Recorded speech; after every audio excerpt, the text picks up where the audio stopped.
Cybersecurity lawyer Michael Sussmann found not guilty of lying to the FBI. The verdict, which came down Tuesday in a D.C. courtroom, the charge against Sussmann stemming from a meeting he had with the FBI during the 2016 presidential campaign. Sussmann passed along information about a possible secret computer link between then President Trump's company and a Russian bank. Now, the FBI looked into the tip, found no connection. Prosecutors claim that Sussmann concealed that he was working for the Clinton campaign at the time, instead passing himself off as merely a concerned citizen. I told the truth to the FBI, and the jury clearly recognized that with their unanimous verdict today. I'm grateful to the members of the jury for their careful and thoughtful service. Despite being falsely accused, I'm relieved that justice ultimately prevailed in my case.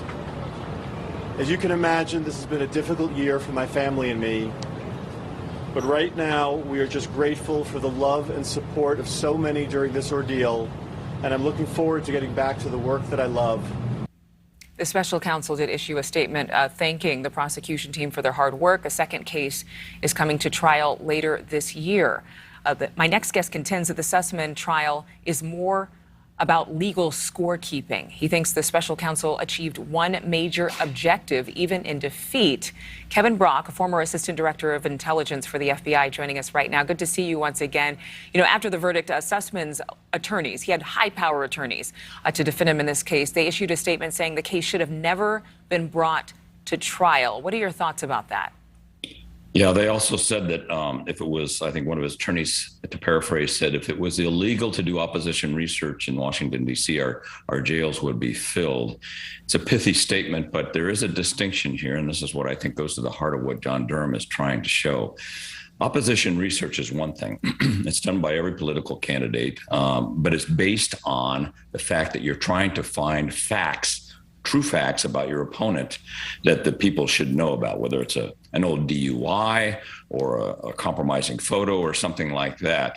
What the Clinton administration, the Clinton campaign did, and I think this is what Durham is trying to paint the picture about, is that they took two streams of false information. First of all, the Alpha Bank connection, and then secondly, the Steele dossier, which, by the way, they dumped on the FBI on the very same day, September 19th, 2016. That's the day that Michael Sussmann walked into James Baker at FBI headquarters. Christopher Steele also turned over his full dossier to the FBI. This was a concerted effort to get the FBI to investigate disinformation so that the press could be informed that the FBI was looking at this 6 weeks out from a major national election.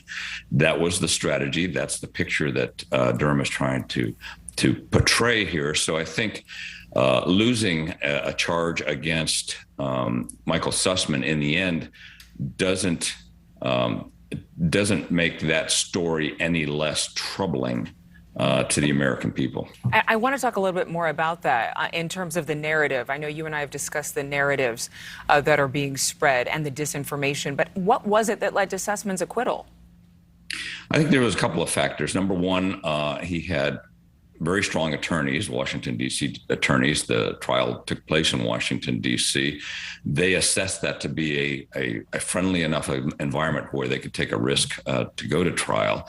Secondly, it was the prosecution itself.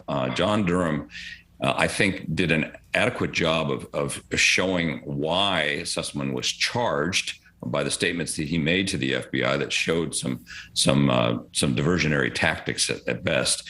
And but the thing that I think that Durham did that introduced doubt, or at least space for the jury to find reasonable doubt about all of this, is that he introduced FBI documents that themselves said that the source of the information came from the Department of Justice rather than a third-party attorney like Michael Sussman. The reason for that decision was made at FBI headquarters by those who were in charge at the time under James Comey, and and I think reasonably so, could place a seed in the minds of the jury that if the FBI is misleading their own agents about the source of the information, then how can we hold Michael Sussman accountable? I know we've talked about this. We're actually out of time, but we've talked about there's another case going on that's similar to this case. Is that also being presented by Special Counsel Durham? Yeah, you may be referring to the indictment against Igor Dagachenko. That has to do with the Steele dossier disinformation. And as far as I know, that's going to proceed. All right. Thank you so much, Kevin Brock. Always good to see you. Nice to see you. Thank you so much for watching. Make sure to click on the red subscribe button below so you can get more of NewsNation's fact-driven, unbiased coverage.